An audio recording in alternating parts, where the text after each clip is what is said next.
Good evening, everyone. Once again, I'm Rakhi Gautam from Great HR, the moderator for the session today.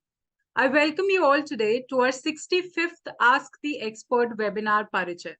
The topic for today is investment proof submission. I'm sure you all are very curious to know all about it. Now, before I dive into the topic, let's do a little housekeeping on how the session goes. So the session is divided into two parts. The first part will be the discussion with our expert, which will then be followed by an audience Q&A. So if you have any questions, you can start putting those questions right now in the option that is available on your screen, and we will take that up towards the end. Also, the session is currently being recorded. So if you happen to miss out on anything, do not worry at all. We have got you covered. We will share the recording with you once it is done. And also, this session will be available on our official Great HR YouTube channel. So you can always go there and watch it. Now, without any further delay, let's start the discussion. In this dynamic session today, we have with us CA Ruchika Bhagat, Managing Director, Brooks Consulting Private Limited, to guide us through the intricacies of investment proof submission, an essential aspect of optimizing our tax planning. We will delve into the HR guidelines and best practices for complying with tax regulations, ensuring that you not only save on taxes, but also manage your finances efficiently. Now, let me quickly take you all through our speaker's profile. CA Ruchika Bhagat is currently, as I mentioned, is the Managing Director of Brooks Consulting Private Limited, which is a payroll and HR consulting firm. She graduated from the University of Delhi in 1996. She became a member of the Institute of Chartered Accountants of India in 1998. She's a strategic advisor in setting up businesses in India for foreign companies and taking care of its compliances. She specializes in business advisory, tax, regulatory, and risk advisory. She is a business professional with more than 24 years of rich experience helping other businesses grow and be more profitable. Once again, we welcome you, Ruchika. We're very excited for the discussion today. Thank you, Rakhi. Thanks a lot for the nice introduction. All yours. Okay. Now, I think we can start with the basics first because, as we are saying, this is going to be on proof of investment. If you can explain the key tax saving investment options which are there available in India and the documentation required to claim deductions for each of them. Rakhi, before discussing all these investment part, as we all know, we have basically two tax regime. One is old tax regime, another is new tax regime. So under new tax regime, first of all, we don't have any tax benefit on the investment made. So what all investment, in case if you are making any investment for your tax saving purpose, then I don't think you are going to get actual benefit from it. But when we talk about the old tax regime, yes, you are going to get the benefit for all the investments that you make under Section 80. So as I can say, Section 80C to 80U, basically these are the sections under which the individual are covered, and they can invest in certain investments through which they can get this tax benefit. And when I discuss all these investments, like what all are under 80C, so to begin with Section 80C first, it has endless list of investments where you invest and then you will get the deduction. But again, the maximum threshold limit is rupees 1,50,000 only. And then extra you have rupees 50,000. Total make is to be rupees 2 lakh, provided you invest in NPS only. So this entire, I think 1 hour of webinar will be short to discuss all these deductions. But what I can do is I can discuss some of the investments in detail, which are very famous and which are normally familiar to the people. And if in case they have any confusion regarding these investments, anytime they can ask me in between or later on. So to begin with, first of all is PPF. So PPF is the most common investment that each and every individual is very familiar with. So in PPF, you can deposit the amount, not only for yourself, you can also deposit the amount for your spouse. You can also deposit your amount for the children. Again, the threshold limit is rupees 1,50,000, but the best part is that any interest on PPF is totally exempt. You need to have as an investment proof, you need to have the passbook of the PPF with you, have how much investment you have made. Then after PPF, we can also discuss about the equity linked savings scheme. Why I have taken this investment is basically normally most of the people, they are, apart from what all they are earning as a job or as a consultancy, whatsoever they are doing. But apart from that, they're also investing in mutual funds, SIPs. So if you have invested in equity linked savings schemes, then also you will get a deduction under section 80C. As I have said earlier also, and I'm repeating again, the threshold limit will be always remain same, that is 1,50,000. So this basically ELSS has a mandatory lock-in period for 3 years. Here there is one challenge that you cannot invest in ELSS scheme for your wife or your children or any other dependent relative. So it is, if you invest for yourself only, in your name only, then only you are going to get the deduction, even though your wife or your children, they are the first shareholders of the investment. Then coming forward, next investment that we can do is fixed deposits. So if you have any fixed deposits, if you have invested in fixed deposits with scheduled bank or any other bank, then also you can get the deduction. Again, the condition here is there is a time limit, that is fixed deposit should be of 5 years, and this fixed deposit should be specifically for tax saving purpose.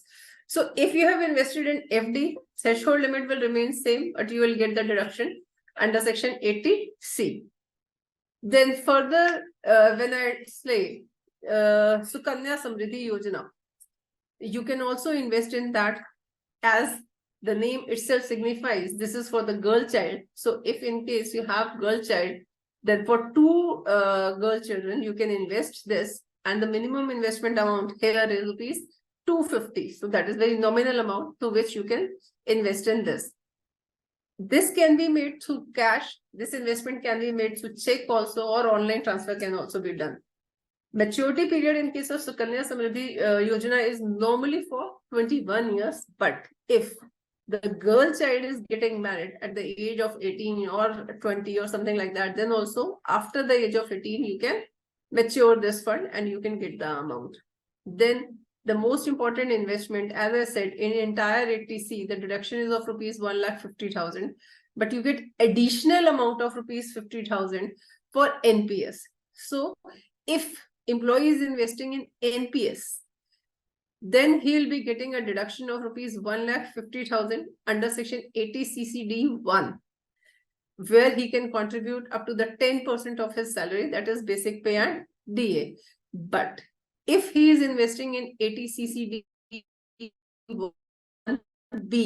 then in that case, he will get additional 50,000. So in total, the contribution can be made up to rupees 2 lakh, and he can get the deduction of rupees 2 lakh under 80C if he invests in NPS. Here, the lacuna is that if you are HUF or any person who holds OCI card, he cannot invest in National Savings Scheme. He can invest, but basically he will not get the tax NPS. So basically these are some common investments where a person can invest and can get the tax benefits. Apart from this, there are so many other investments, like you can invest in NSCs, you can go for home loan, you can buy ULIPs, but we'll be discussing all these investments later on in future questions. Thank you so much, Ruchika, for setting the context. I think that was a lot to take in, but thank you for taking us through each one of them. I saw a question. We will take questions again towards the end, but yes, you can keep adding your questions here. Now, my next question would be, because you talked about the old and new tax regime, there are, a lot of things that needs to be, considered when we are switching the job, when it comes to tax saving options or other documents which are there. So if you can please, take us through that, that would really help.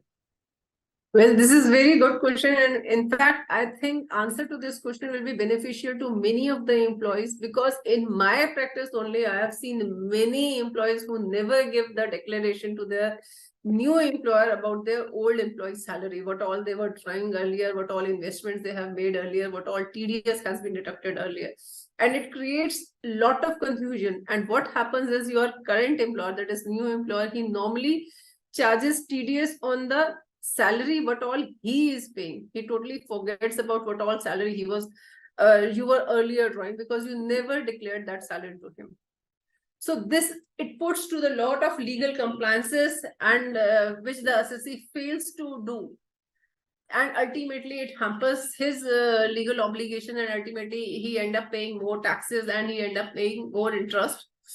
So to avoid all this confusion, what I normally suggest is that you should give a declaration to your new employer about the salary that you were getting earlier, about the breakup of that salary, about the TDS that has already been deducted, and most importantly, about the investment that you have made. And all these declarations can be filed in Form 12B. So whenever you are shifting from one organization to another organization in the middle of the financial year, you should always furnish Form 12B, though it is optional, but I normally suggest to all the employees that you should always furnish Form 12B. So basically, it is a checklist which contains all the information about the employee as well as your old employer. That is about your previous employer, what was his PAN number, what was his STAN number, and so on.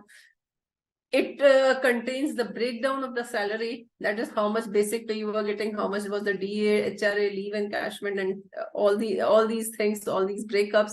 Apart from them, it also contains the provident fund contribution declaration, then rent-free accommodation if you are getting any, then what all deductions you have applied for, and what all TDS has been deducted. So most importantly, you should always declare Form 12B, as it will, the benefit of that 12B will be your new employer will come to know about the information of the earlier salary that you were drawing, so that he can accumulate the total salary, old plus new, and then he can deduct the TDS on the balance of the amount that you are supposed to pay at the end of the financial year. And on your side, you will be complying with all the legal formalities with regard to tax. Apart from Form Tax 12B, there is also proof of investments that you need to file with your new employer. So you should file that proof also with the employer. Then your exit date should be mentioned to the employer PF portal. That will help you to draw your PF at the later stage. So if you are getting registered from registered employer to registered employer, that is, you are shifting from registered employer to registered employer, that in that case it will not affect you. But where you are transferring from unregistered employer, and then now your new employer is registered one, in that case you need to generate new UAN number, that is fresh UAN number will be created for you. And if in case your earlier employer was the registered employer, but now your new employer is unregistered employer, so in that case, maximum after 2 years, employee has to file the withdrawal at his PF portal. That is, he himself has to apply for the withdrawal. That is after 2 months of leaving the prior job. So all these need to be filed. Apart from this, employee can also give a self-declaration with regard to the gratuity and leave encashment, that earlier what all gratuity and leave encashment he has received from his previous, that is exempt, if any. And especially for the employees, they should always take the pay slip from the previous employer before joining the new employer as a evidence what all their salary they were getting earlier. So these are basically few points that employee always need to know before shifting to any new employer. Oh, thank you so much, Ruchika. I'm sure that everybody has taken their notes here, because yeah, there are a lot of questions that come to our mind when we switch our jobs, because there's a lot of documentation that goes along with it. So what all do we require in terms of our investment plans and the proofs that we submit, or the PF that is being deducted here, will that be continued, or would we want to lower the range and all? So that's a lot that we need to look into, and I'm sure this would help. I'll move on to my next question, which is, we keep hearing about these new latest laws or amendments that keeps happening. So how can we ensure that our investment proofs align with the latest tax laws and regulations which are there to maximum tax benefits? So, Ragi, this is something that is a proactive approach rather than reactive approach. So, you should always be on your toes with regard to your taxes. You must be aware of what will be the tax structure for the current financial year and where you can invest. What are the new investment policies that government has declared where you can invest and you can get the maximum tax benefit. This each and every employee should be aware of, and thanks to portal like you are organizing these webinars, they are also very helpful for the employees, that they come to know what are the latest tax structures, what are the latest investments plan where they can invest and get the tax benefits. So apart from this, what I believe is that regularly they should be updated regarding the tax laws, which is very crucial. How they can be updated? So they can monitor to the official announcements that are being given by the income tax department. Normally, nowadays, we are getting WhatsApp call from the income tax department of the latest updates. So we can be aware from that. Apart from that, we can also subscribe to the financial newspapers, news updates, or we can consult to some professionals or financial advisors who can advise us regarding these investments, where we can make the investments and get the maximum tax benefits. We can also review our annual portfolio, that is with regard to the effective strategy, where we can invest and how we can invest. Apart from this, we all know that budget is normally declared on every 28th of the February. So at least at that time, we should be aware of, we should be updated regarding what is the new tax or what is the new investment or what is the new policy that government has introduced with regard to the tax structure or with regard to the investments that can be done. And not this at all, but you also have a HR team in your office. So anytime you can approach to your HR team and you can ask about the new tax, your latest investment proofs, that how they can be done and where you can invest so that you can get the maximum tax benefits. Sure. So I think this is more of proactive approach rather than reactive approach that the employee should always follow. Definitely. Okay, so taking reference to that, are there any lesser known or frequently overlooked tax saving investments that we should consider, and what are the proofs that are needed for them? Look, as I told in the first question only, that there is a long list under section 80C where we can invest and we can get the tax benefit. So normally people are aware of very few investments, and normally they go for those investments only. But apart from those commonly known investments, there are many or many other areas which we can explore and get the tax benefit.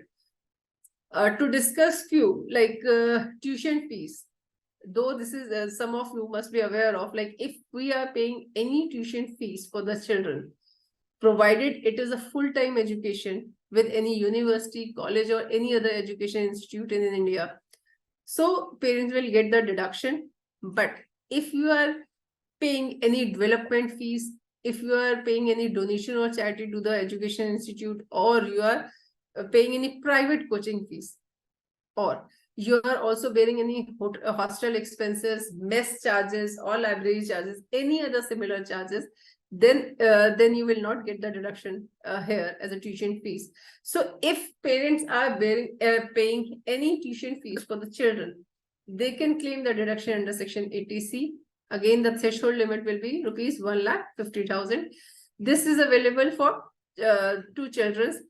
And when you talk about the proof, then in that case, we need to maintain a copy of tuition fees that we have received. Normally, we get fee slip from the school or education institute, and you check, it's written there in between somewhere that tuition fees. So we will get the deduction for that tuition fees only, not for the entire fees.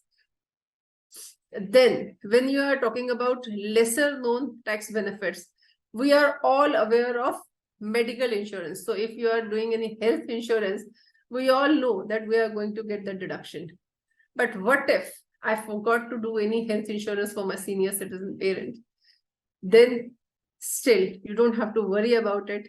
If you have done any medical expenses, or you have incurred any medical expenses for your parents who are senior citizen, but you forgot to get health insurance for them, or you have not done any health insurance for them, but still you can get the benefit of rupees 50,000 per year for the medical expenses that you have incurred for your parents.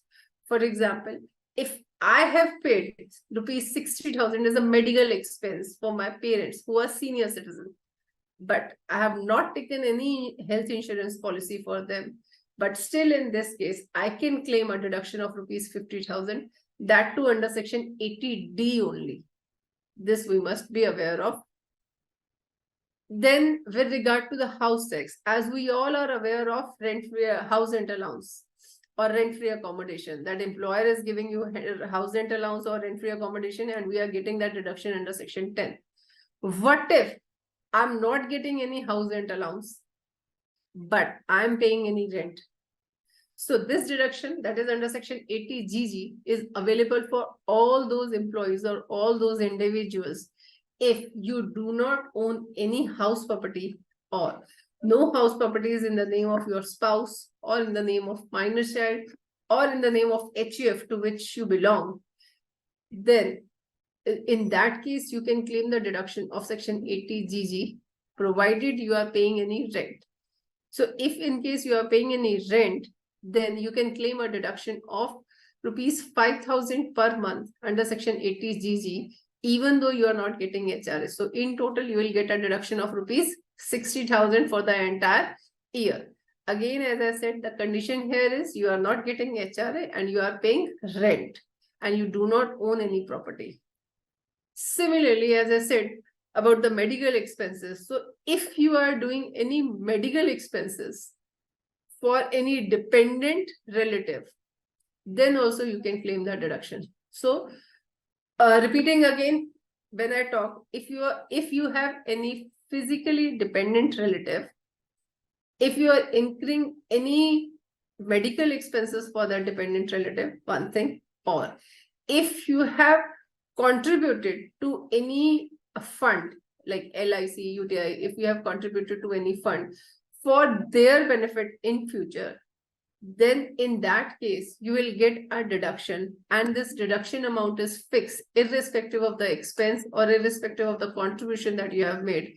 So if in case, if this handicap dependent relative has a normal disability that is up to 80%, then you get a deduction of rupees 75,000. But in case, if this handicap dependent relative has a severe disability, then in that case, you get a deduction of rupees 1,25,000.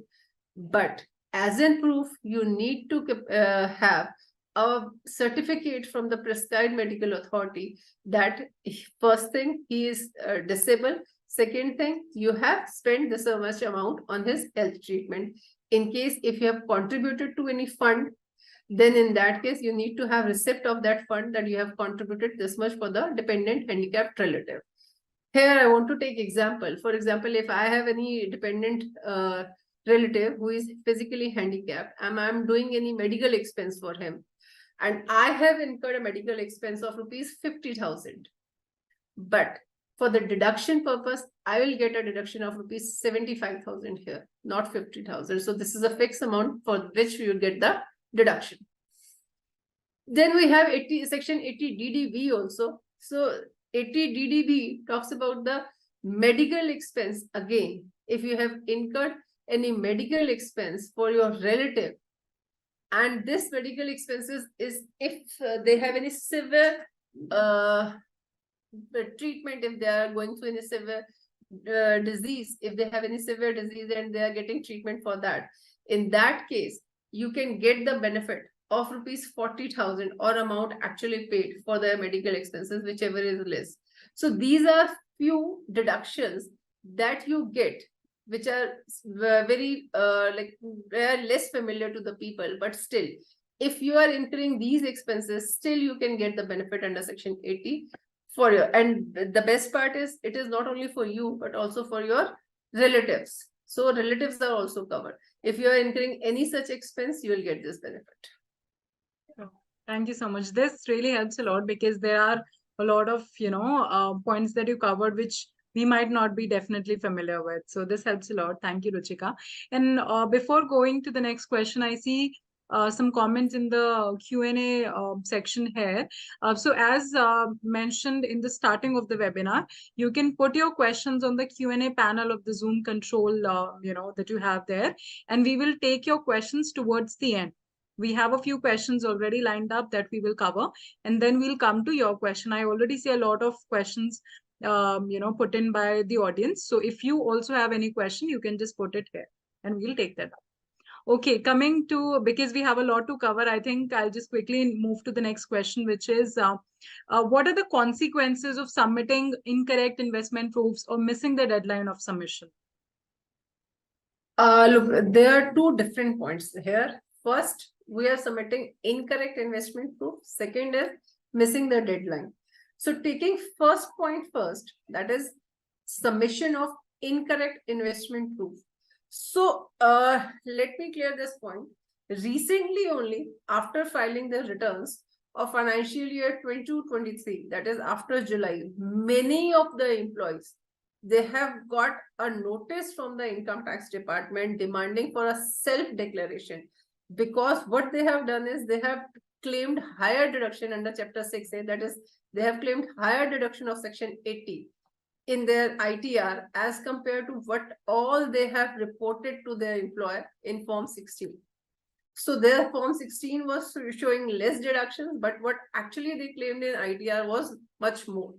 So they have got the notice from the department and they were asked to verify their claim in return of income to maintain this consistency with the information that they have reported in their TDS returns.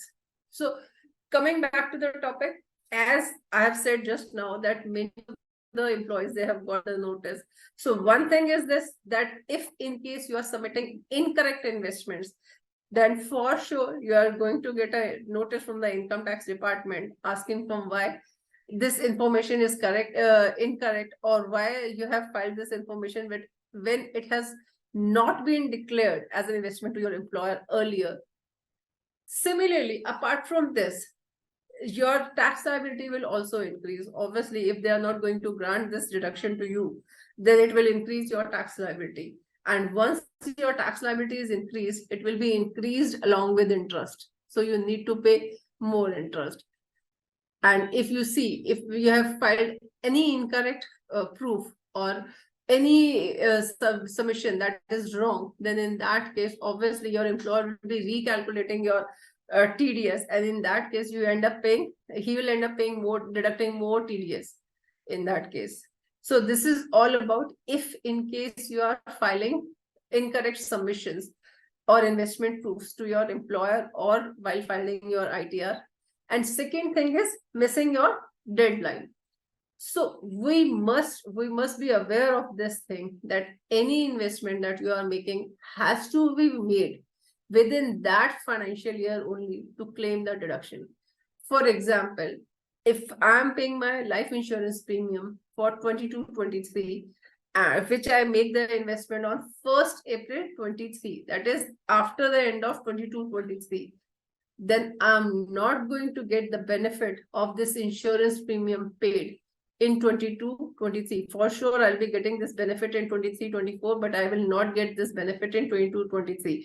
So in order to claim any deduction in the same previous year in which it has been incurred or to which it belongs, you have to invest in that financial year only. So you cannot miss the deadline. In case you are going to miss the deadline, you are not going to get the benefit of that deduction, but all investment you have made.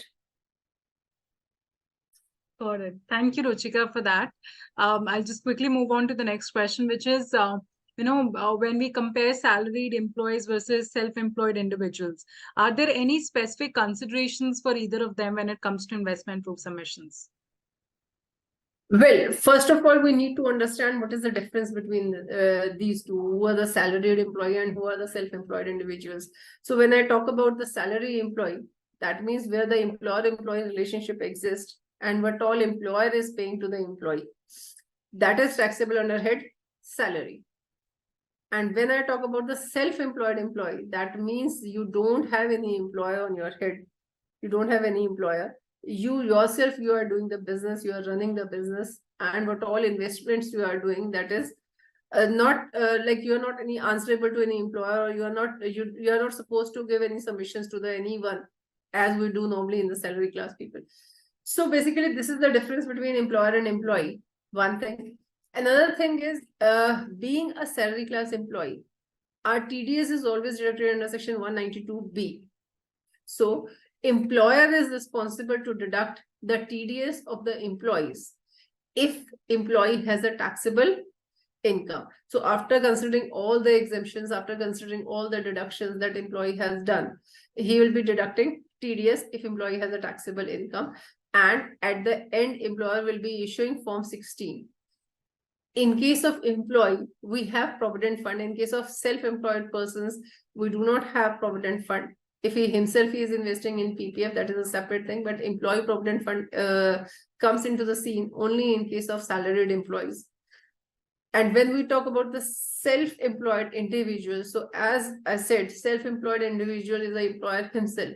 So he himself, he has to do all the declarations, one thing. Second thing is his TDS is not under section 192B, but whosoever is giving him income, he will be deducting TDS on that income depending upon what type of income it is.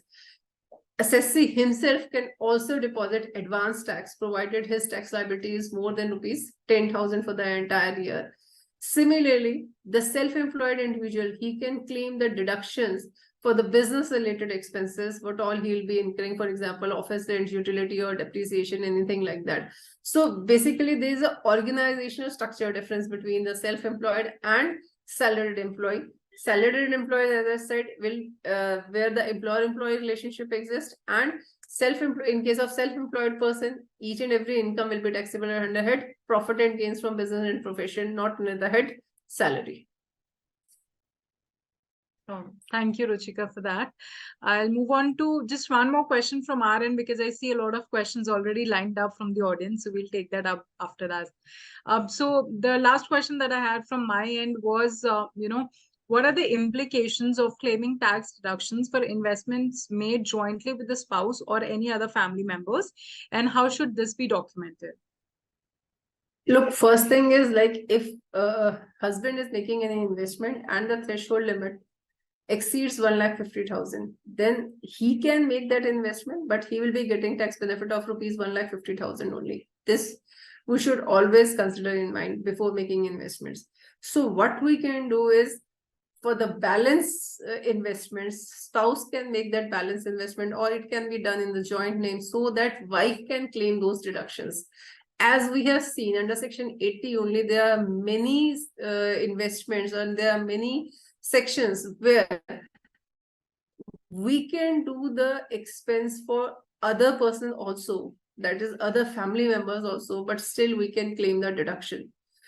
If both of them, they are doing any joint contribution to any investment, then based on the ownership share of the investment, they can claim the deduction proportionately.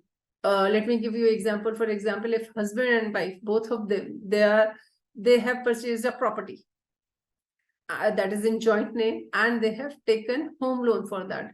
So what all principal amount they will be paying from their account, for that they will get a deduction under their relevant ITRs. One thing. Apart from this, what all interest they will be bearing, similarly on the same lines, they will be getting the benefit of that interest under section 24 in their respective ITRs. So what all investment, any joint investment that the family that they are doing, they will get the proportionate benefit for all those benefits. So when we talk about the documentation part, what we need to maintain, so we should always maintain the joint ownership documents. As I said, if you have purchased a house property, so that will be in joint name. So the registry should be in joint name in that case. So declaration in case of co-ownership is there. So if we are paying loan, housing loans, then there should be a separate certificates for loan repayment of both husband and wife. Similarly, their contribution proof should be separate, mentioning the name of the person who has made that contribution, or if in case they have jointly made, then it will be in both cases, and 50% deduction will be available to both of them. Sure. Thank you so much, Ruchika. This really helps. Now, I think we can move to the audience questions because we have some 15 to 20 minutes with us, and there are a lot of questions lined up already. So we'll take one by one. The first question is from Swati Joshi. Will SIP be considered for tax benefits? Look, Swati, there are certain benefits under Section 80. If one time, first time you are an investor, then you can get the deduction under Section 80. So you need to check if you are investing as per that, then yes, you will get the deduction. Sure. I hope that answers the question. Moving on to the next one from Someswara Rao. Hi, Ruchika. Can employees switch IT declaration from new regime to old regime? Yes, you can shift. For being, if you are showing only salary as a income, you are not showing PGBP as your income. In that case, you can switch to old to new or new to old. You can do that. Oh. The next question is from an attendee asking interest received on FD will be taxable or not? Yes, interest received from FD will be taxable. It is taxable under head income from other sources. It is taxable. Noted. Next question is from Neha. If you could please explain NPS again. Look, as I said, NPS is the only investment where you get a maximum threshold limit, that is rupees 2 lakh deductions. So there are basically two sections under NPS. So under 80 CCD 1, you can get a deduction of 1,50,000, which is maximum to the extent of 10% of salary. But under 80 CCD 1B, you can get the deduction additional benefit of rupees 50,000. So in total NPS, you can invest and you can get a deduction of rupees 2 lakhs. Noted. I hope that answers the question. Moving on to the next one from Kiril. If you could talk about FD again. I think you touched upon this in your first question. So yes. Look, if you want to claim a deduction under Section 80C, you have an option for opening FD. This FD can be opened in scheduled bank. It can be opened in any other bank, provided you should go for tax saving FD, which matures only after 5 years. It cannot be matured before 5 years. One thing. So if you have invested in that FD in your own name, then you will get that deduction. Again, the threshold limit will remain same, that is rupees 1,50,000. If you are investing in this FD in the name of your spouse or in the name of your children, then you are not going to get this deduction. So you yourself, you have to invest in your own name for this tax saving FD, then you will get the deduction. I hope that answers the question. Moving on to the next one. This is like, if you can take this up if you want to. The question is, if an employee is getting 12 lakh per annum, what are the deductions he or she can make? Look, as I have discussed, there are so many deductions that I have already covered. In fact, I have covered 80C, many points I have touched for 80C, 80D, 80DDB. There are so many deductions. So it depends where you want to invest and how you get. Like if you have not bought any house property on, if you have purchased any house property, but you have invested your own money, you have not taken any loan. So you cannot get the benefit of that repayment of loan or under Section 24. So it depends where you have invested. Noted. I hope that answers the question. Next question is from Manoj. The question is, in a financial year, if an employee opted old regime in previous company and then his current company, can he opt for old or new regime? Will that option be available? Exactly. This is what I have told just now, that if in case you have opted for old regime, then you can go for new regime, or you can still hold to old regime. It has nothing to do with your current employer or previous employer. I hope that answers the question. Moving on to the next one from Inayat Sharif. Will fixed deposit, okay, is fixed deposit allowed if it has taken in the name of spouse or children? No, as I said, it has to be taken in your own name if you want to claim a deduction for fixed deposit. Moving on to the next question from Siddhi. Can employee change his, you have already answered this question about the tax regime. Siddhi, I hope you have taken note of that. I'll move on to the next question, which is, do you have any scheme for boy children like Sukanya Yojana for girls? I'm sorry, unfortunately, we do not have any such scheme. Hope so. Maybe government will come up with that also. Sure. Okay. There's again, I'll see the questions that we have already not discussed. So there is one question about gratuity exemption. We understand that the gratuity exemption limit is 20 lakhs. However, we want to understand this 20 lakh exemption is for per company or for the lifetime of the employee. So if in case you have claimed a deduction of gratuity earlier, so this threshold limit will get reduced for the subsequent employers. Okay. I hope that answers the question for you. I'll move on to next from Ramesh. In new TR, can the employee get PT benefit? In new tax regime, employee get, I don't think he can get this tax benefit. Okay. Hi team, whether we can allow employees to change the regime during the proof submission. Since we have already covered this as well. I will move to the next question from Jayashree. Whether Okay. Jayashree, the question that she's asking is if there is any WhatsApp finance group that, she can get in touch with for updates.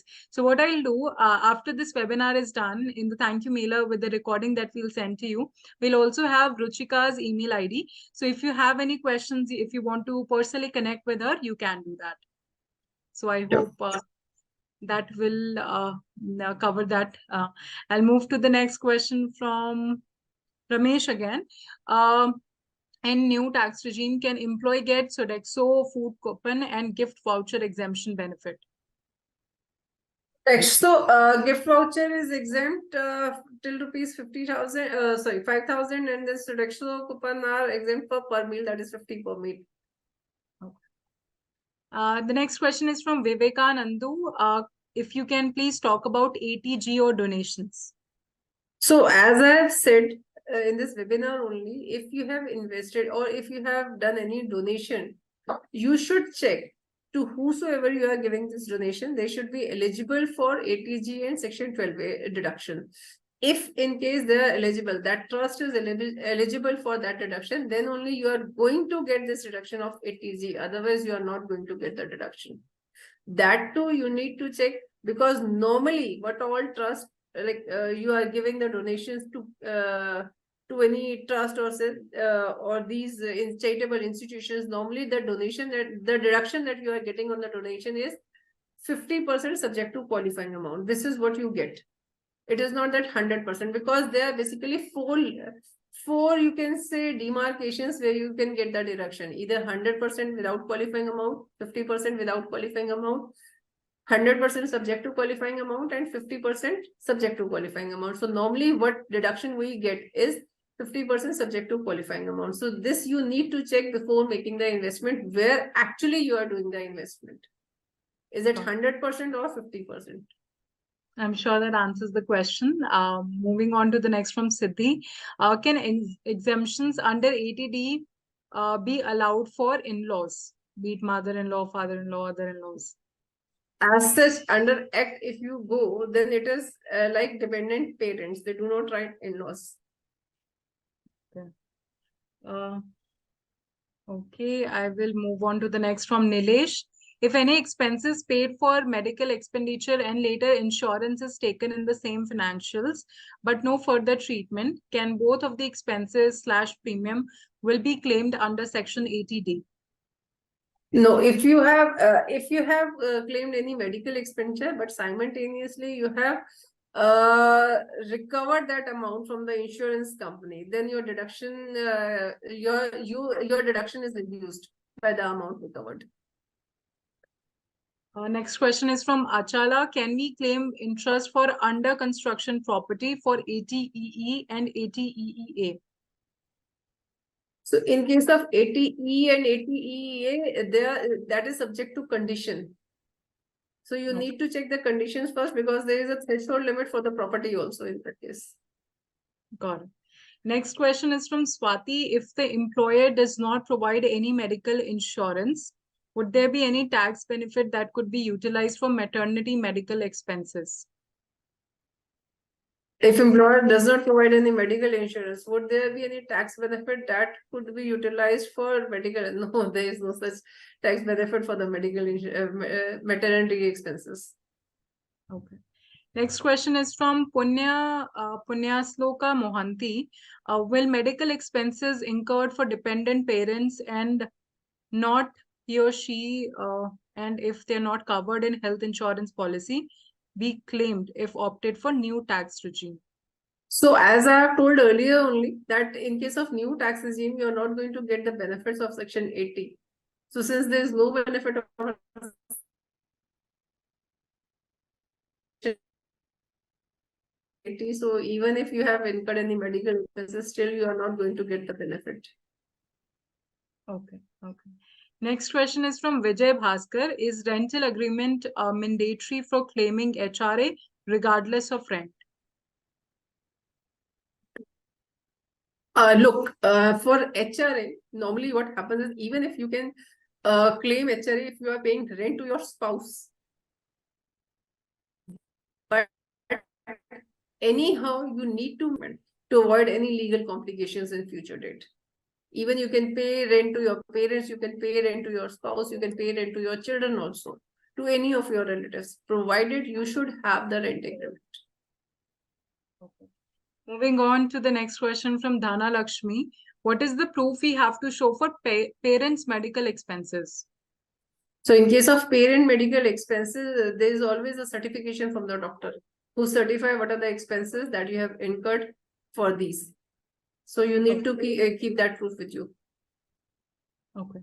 Next question is from Kumar. Hi, ma'am. What is the difference between tier 1 and tier 2 investments in NPS?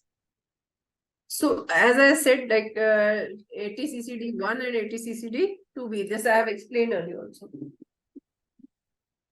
I will look for the next question. I think there are a lot of questions which we might have. Which is good or which is bad, it all depends upon what tax maximum tax benefit you are going to have. So maybe that old tax regime is good for one and new tax regime is good for another one. So it depends which one is good for you. Got it.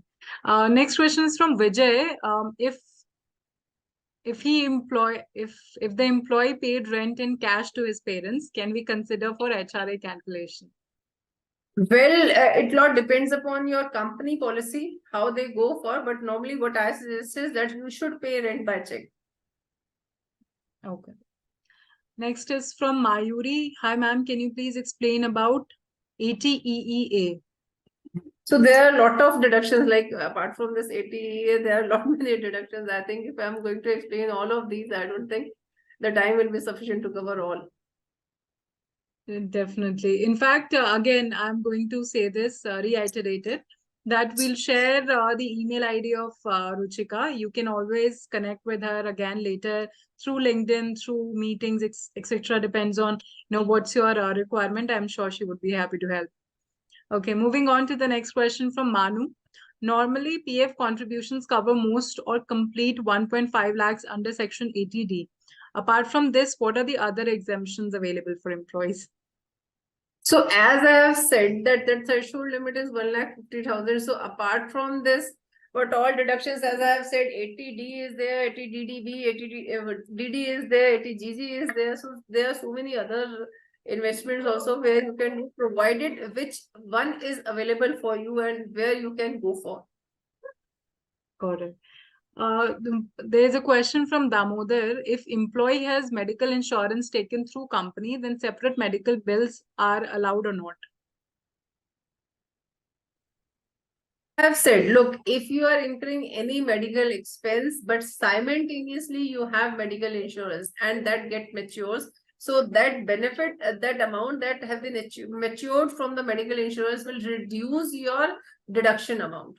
You cannot claim both the things simultaneously. On one hand, you are getting the medical reimbursement, or the other hand, you are getting the deductions. Okay.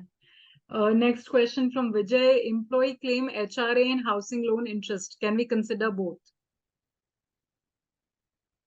Employee can claim HRA and housing loan interest. Look, when you have your house, then how can you claim HRA? Got it. So it is better to have a house in the name of other spouse or any other family member. This is what I can suggest. So, okay, I'm looking for questions which are not covered. Okay, what happens if any employee salary is on hold for 3 months? Can we pay the TDS after the 3 months by paying the penalty? How is the penalty calculated? What happens if the employee's salary is on hold for 3 months? Can we pay TDS? Yes, you can pay TDS after 3 months. Yes, but your employer, he himself, he will be deducting TDS at the time of paying this salary. And yes, interest penalty is there. That is 1.5% per month that you need to pay. Okay, got it. Looking for more questions. I think a lot of questions are very similar. So there's another question from NK. If an employee is paying the medical insurance premium amount for his parents, the medical insurance docs has his parents' home. So can the employee submit his bank statement or credit card statement as proof of payment? If employee is paying medical insurance premium amount for his parents, the medical insurance docs has his parents' name. So can employee submit his bank statement or credit card? Yes, he can. Okay.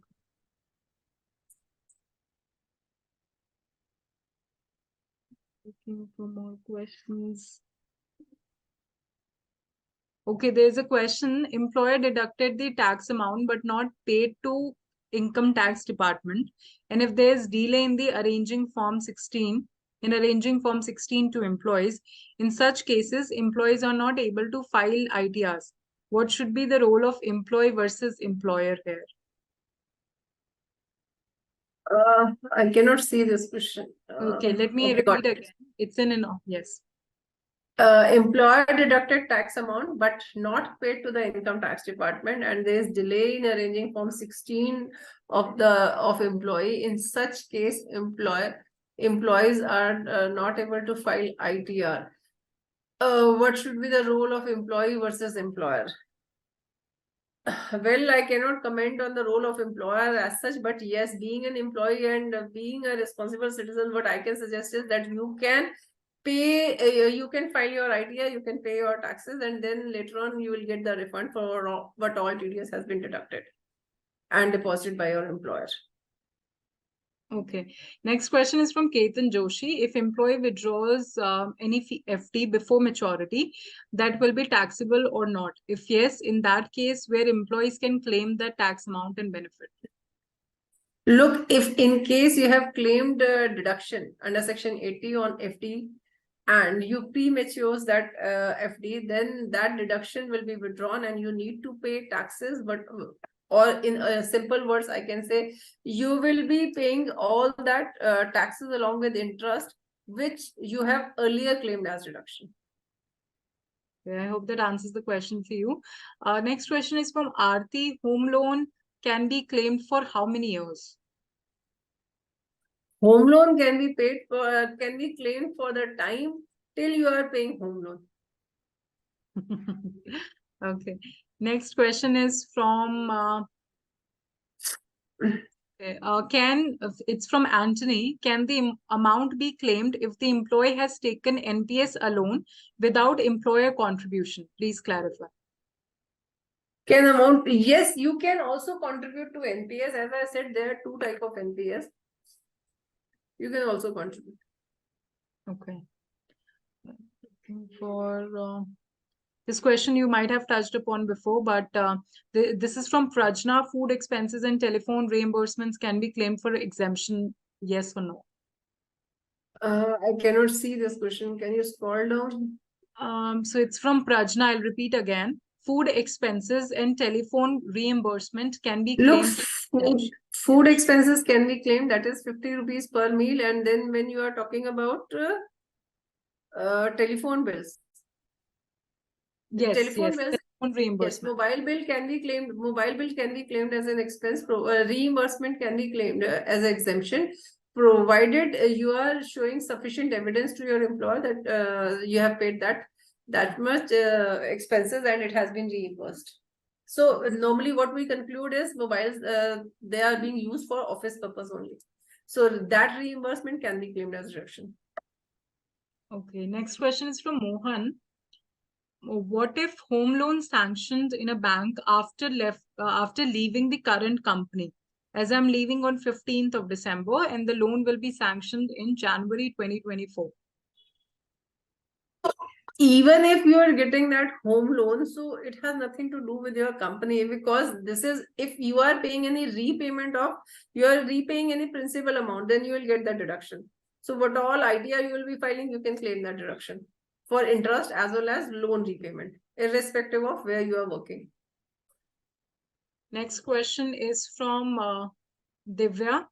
The question is, if the landlord does not have PAN, what is the alternative proof for HRA that can be submitted? Will Form 3 declaration with Aadhaar of landlord suffice? So this you need to check from your HR, because a lot more depends upon your company policy. Like many companies, they ask for PAN card, but many companies, they are they're okay with the Aadhaar card also.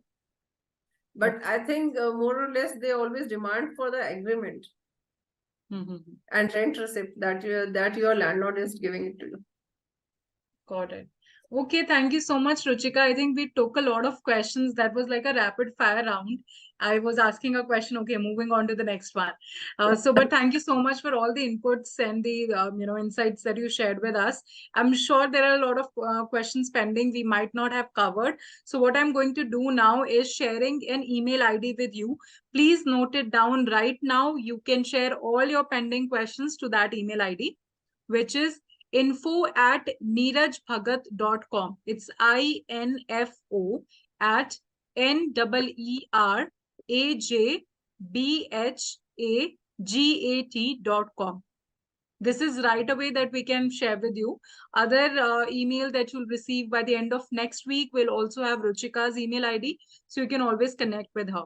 Apart from this, as you can see on the screen, we have a Great Tribe community where we have experts like Ruchika, who you can always ask questions related to taxes, and they'll be able to guide you there.